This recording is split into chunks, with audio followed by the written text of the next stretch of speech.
Shadab Law Classes in association with Dynamic Augments.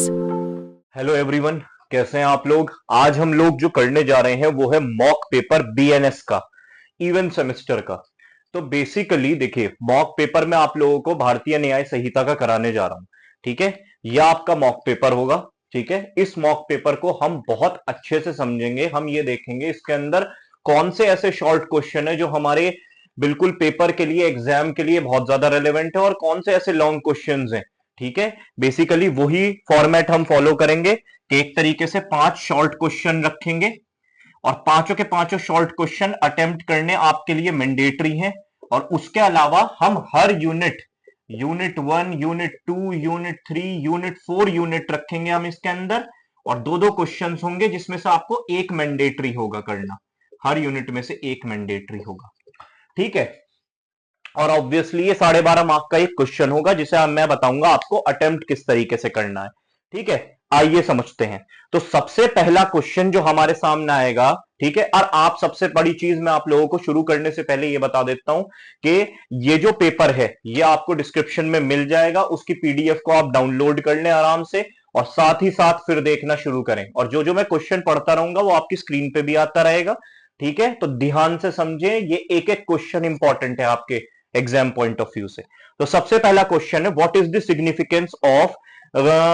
Significance of classifying an act as organised crime, terrorist act under BNS, what is the implication of such classification. देखिए 111 और 113, देखिए पहली चीज तो ये organised crime और terrorist act या petty organised crime, ये आपके बीएनएस के अंदर ये नई चीज ऐड हुई है।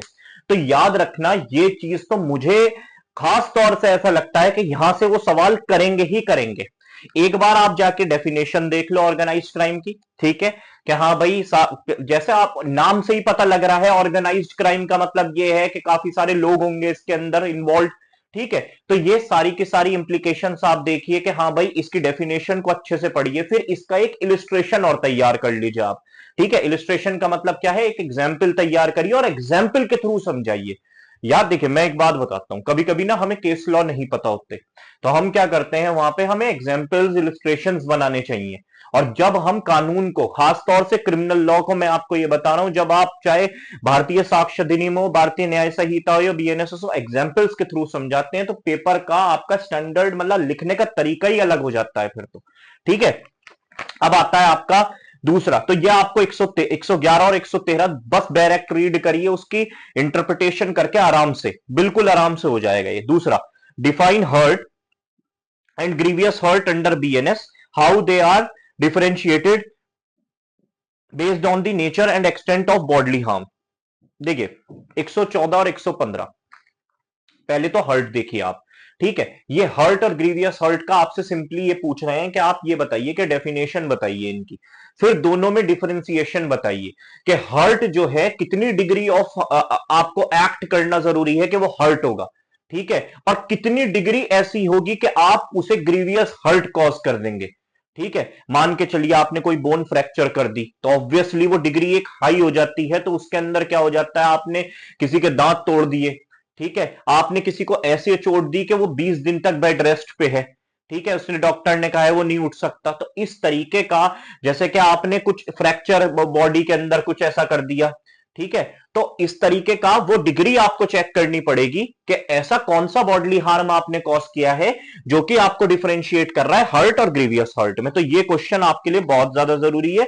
ठीक है, ये वाली चीज हो गई। तो 1A भी हमने समझ लिया, 1B भी हमने समझ लिया। अब हम 1C की तरफ जाते हैं। 1C क्या कह रहा है, explain the difference between wrongful restaurant and wrongful confinement, illustrate with hypothetical examples. देखिए 126 और 127, देखिए रॉन्गफुल रेस्ट्रेंट, आपको सिंपल सी चीज एक पता होनी चाहिए कि एक पर्टिकुलर डायरेक्शन में जाने से अगर किसी को रोका है तो रॉन्गफुल रेस्ट्रेंट, और पर्टिकुलर मतलब किसी एरिया के अंदर अगर उसे, ठीक है, एक लिमिटेशन अगर आपने किसी एरिया के अंदर उसके उसके लिए लगा दी तो वो क्या हो जाएगा, रॉन्गफुल कन्फाइनमेंट। और इसको आप इलिस्ट्रेशन से जब आप बहुत अच्छे से समझा सकते हैं, भाई रॉन्गफुल रेस्ट्रेंट क्या, क्या आप इस रोड से जाना चाह रहे थे। ठीक है, ए जो है अपना डॉग लेके यहां पे खड़ा हो गया।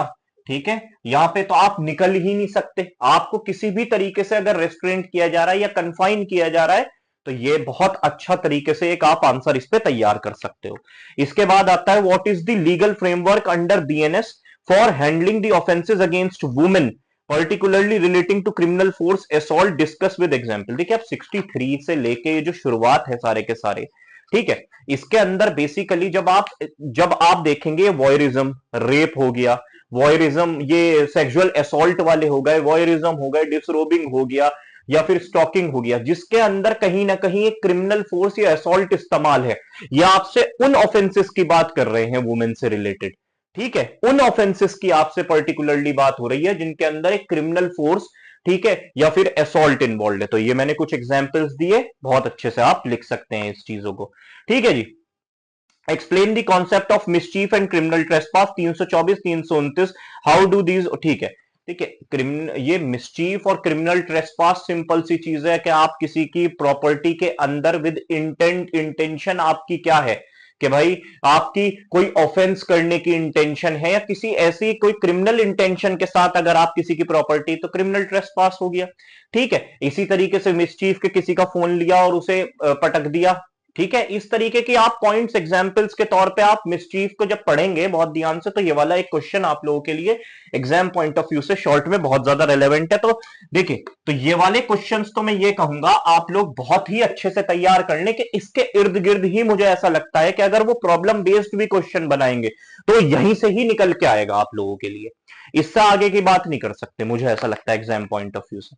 अब हम यूनिट 1 में देखते हैं सेकंड क्वेश्चन। अब आ जाते हैं हमारे लॉन्ग क्वेश्चंस की बारी आती है, तो सबसे पहले सेकंड क्वेश्चन देखते हैं क्या कह रहा है। Critically analyse the offence of culpable homicide and murder under BNS, what is the test that the court laid down, distinguish between the two. अब देखिए 100 और 101, देखिए ऐसा बीएनएस का पेपर जल्दी से कोई आज तक तो बना नहीं जो बिना कल्पेबल होमिसाइड और मर्डर के डिफरेंशिएशन से ना पूछे आपसे, ठीक है। तो इसके ऊपर आप यकीन मानिए कि मैंने जो एक लाइव सेशन बीएनएस का लिया था उसके अंदर मैंने काफी अच्छे से समझाने की आप लोगों को कोशिश भी करी थी, तो आप वो लाइव सेशन जाके देखिए जिससे आपको बहुत क्लियरिटी एक इस टॉपिक पे तो खास तौर से आप लोगों को बहुत अच्छे से आ जाएगी, ठीक है।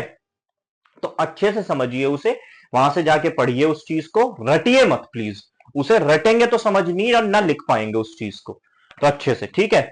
अच्छा जी, अब आता है थर्ड, ठीक है, इसका discuss the offence of attempt to murder under BNS, how it different from the actual commission of murder, also examine the offence of causing death by negligence. तो 109 हमारा अटेम्प्ट की बात करता है। तो अब आप जब मर्डर को अच्छे से समझ लेंगे तो आप लोगों को ये बात समझ में आएगी, जब 101 को बहुत ध्यान से आप लोग समझेंगे पढ़ेंगे तो आपको ये समझ में आ जाएगी अटेम्प्ट टू मर्डर। पहला बेसिक डिफरेंस तो यही समझिए कि डेथ होनी जरूरी है और अटेम्प्ट टू मर्डर में डेथ नहीं होती है, ठीक है। ये तो बेसिक सा एक डिफरेंस हो गया उसके लिए। तो फिर एक ये चीज बड़े अच्छे से आप लोग जब लिखेंगे उसे एग्जाम्पल बनाइए उस चीज का, ठीक है, बहुत अच्छे से एक एग्जाम्पल बनाएंगे तो और अच्छे से कवर होगी। और causing death by negligence, recklessness, ठीक है, नेग्लिजेंट एक्ट आपका, ठीक है, क्या causing death bye negligent act जो है वो कल्पेबल होमिसाइड नहीं होता, नॉट अमाउंटिंग टू मर्डर नहीं होता, ठीक है। तो ये क्यों रीजन है इसका, जब आप अच्छे से पढ़ेंगे इस चीज पे एक आंसर बढ़िया सा तैयार करिए आप लोग। यूनिट टू में से आपका explain in detail the legal provision related to hurt and grievous hurt under BNS, how the medical evidence intention considered. तो देखिए इसके अंदर मेडिकल रिपोर्ट मैंने 114 से लेके 125 तक जो आपका हर्ट और ग्रीवियस हर्ट है कि आपने ग्रीवियस हर्ट कॉज किया, क्या आपने उसके अंदर इस्तेमाल किया, मान के चलिए कोई डेडली वेपन से आपने ग्रीवियस हर्ट कॉज किया, ठीक है, ये वाली चीजें अगर आप करेंगे किसी डेडली वेपन से, ये सारा का सारा 114 से 125 आप जब पढ़ेंगे एक बार तो आपका कवर होगा। उसके अंदर मेडिकल एग्जामिनेशंस जितने भी होते हैं या मेडिकल रिपोर्ट्स होती हैं वो सारी की सारी एज एन एविडेंस इस्तेमाल होती हैं। तो ये पूरा का पूरा एक एग्जाम्पल इसका भी आप बनाएंगे तो बहुत अच्छे से कवर होगा। देखिए यहाँ पे अभी ये वीडियो ये नहीं है कि मैं आपको एक एक पॉइंट समझा दूंगा इसके अंदर, जस्ट मैं आप लोगों को ये समझा रहा हूं कि बेसिकली आप लिख क्या सकते हैं और दूसरी चीज कौन से इंपॉर्टेंट क्वेश्चन हैं आप लोगों के एग्जाम्स के लिए। डन। आइए, what are the legal provision regarding kidnapping abduction under BNS, how does the law address forced labor, 137 138, ठीक है। और इसके अंदर 139 kidnapping for the purpose of begging, ये फोर्स्ड लेबर वाला 146 भी इसके अंदर आ सकता है। और kidnapping for the purpose of क्या मैंने आपको बताया, बेगिंग, ठीक है, तो ये सारी चीजें आप लोगों को लिख के आनी है इसके अंदर। जब फोर्स्ड लेबर की बात होती है तो किडनैप अगर आप कर रहे हैं किसी को बेगिंग के लिए या किसी भी चीज के लिए, फोर्स्ड लेबर है, तो ये वाली सारी की सारी चीजें। आप किडनैपिंग और अबडक्शन में क्या डिफरेंस होता है, फिर आपको ये भी लिखना है कि abduction is not an offence, abduction for the purpose, ठीक है, किसी पर्पस के लिए आप अबडक्ट करते हैं, क्रिमिनल पर्पस जब आपका कुछ होता है तो वो अबडक्शन, अबडक्शन अपने आप में अपराध नहीं है। बात समझ में आ गई, तो ये अच्छे से लिख के आइए, पूरा डायग्राम समझाइए, kidnapping from India, kidnapping from lawful guardianship, ठीक है। तो ये वाली सारी की सारी चीजें लिखेंगे बहुत आराम से कि भाई अगर कोई फिड्यूशरी रिलेशनशिप में, क्या सर्वेंट अगर बच्चों को स्कूल से लेने गया है और वो लेके आ रहा है उन्हें, तो क्या वो किडनैपिंग कंसिडरेशन में होगी या नहीं होगी, ठीक है। अगर कोई भाई फादर है, कोर्ट ने ऑर्डर दे रखा है कि मदर के पास कस्टडी है, फादर अपने बेटे से मिलने जा रहा है, तो क्या वो किडनैपिंग होगी कि अगर वो पार्क में है तो फादर ले आया उसे अपने साथ, ठीक है। तो ये सारी चीजें आप लोगों को बहुत अच्छे से ये एक इलिस्ट्रेशन के थ्रू समझ के लिखना है इसके अंदर, ठीक है जी। अब आइए इसके अंदर यूनिट 3 के अंदर, ठीक है, enumerate the various offences under BNS to protect women and children. देखिए बेसिकली 63 से लेके 92 तक तो आपका क्या बात करता है, वुमेन की, जिसके अंदर 86 क्रूएलिटी है, 88 मिसकैरेज है, फिर आपका डॉली डेथ है 80 में, फिर सेक्सुअल हैरेसमेंट वाली बात आ गई, वॉयरिज्म आ गया, ठीक है, डिसरोबिंग आ गया, ठीक है, फिर स्टॉकिंग आ गया। तो ये सारे के सारे जितने भी अपराध हैं ये वुमेन से रिलेटेड। अब चाइल्ड से रिलेटेड 93 से लेके 99, ठीक है, buying and selling child for the purpose of prostitution, ये सारे के सारे अपराध आप जब लिखेंगे तो एक आपके आंसर में एक अलग ही चमक आएगी, ठीक है। Explain the significance with provisions and examples, इसीलिए मैंने प्रोविजंस भी आप लोगों के लिए रीड करे, एग्जांपल्स तो आप बनाएंगे ही। 7th question, explain the offences related to marriage, marriage का 80 से 87, ठीक है, और मिसकैरेज का 88 से 92, ठीक है। अब देखिए मेरी बात सुनिए, ठीक है, अब आप देखिए इसके अंदर बाइगेमी भी कवर होगा, ठीक है, कोहैबिटेशन के लिए अगर आपने किसी को डिसीटफुल मींस से, अगर किसी को डिसीटफुल मींस से या कुछ ऐसे फेक प्रोमिसेस करे हैं, ठीक है, इस सब ये सारी चीजें कवर होंगी। फिर उसके अंदर जब आप मिसकैरेज की तरफ आएंगे तो कंसेंट के साथ, consent of the women, not taken consent of the women, ये सारी बातें आएंगी फिर उसके अंदर मिसकैरेज में। तो मिसकैरेज का तो पूरा एक अच्छे से तैयार कर लीजिए आप, ठीक है। और मैं आप लोगों को एक सही बात बताऊं, ये चाइल्ड वाला जो है ना और ये वुमेन वाला है, इस पे तो आप एक आंसर तैयार कर लो बहुत अच्छे से। ऐसा हो नहीं सकता कि वो लोग ये बात ना पूछें, पूछेंगे ही पूछेंगे, पूछेंगे ही पूछेंगे चाइल्ड और वुमेन से रिलेटेड अपराध के बारे में, ठीक है। अगला आते हैं यूनिट 4 पे। यूनिट 4 कहता है discuss the law relating to theft, extortion, robbery, dacoity. 303, 308, 309, 310, how are they defined and distinguish from each other. देखिए सिंपल सी चीज है भाई, थेफ्ट है, एक्सटॉर्शन है, रॉबरी है, डकॉइटी है, ठीक है भाई, एक आदमी कर रहा है तो वो रॉबरी, ठीक है। मैं कह रहा हूं मेरी लाइव सेशन आप लोग जाके देखेंगे ना, उसके अंदर तो ये तो मैंने बहुत ही अच्छे से समझाया है, खैर रॉबरी के बारे में, डकॉइटी के बारे में, ठीक है। तो बहुत अच्छे से जाके जब आप देखेंगे तो ये समझ में आ जाएगा आपको, इनके बीच का डिस्टिंक्शन भी पता लग जाएगा, how are they defined and distinguish from each other, तो बहुत अच्छे से इस चीज का मीनिंग आपको समझ में आ जाएगा। और देखिए 9th में क्या है, critically examine the provision of cheating, forgery, mischief, criminal trespass under BNS, ठीक है, and how does the law ensure protection of property rights, ठीक है, 318, 336, 324, 329।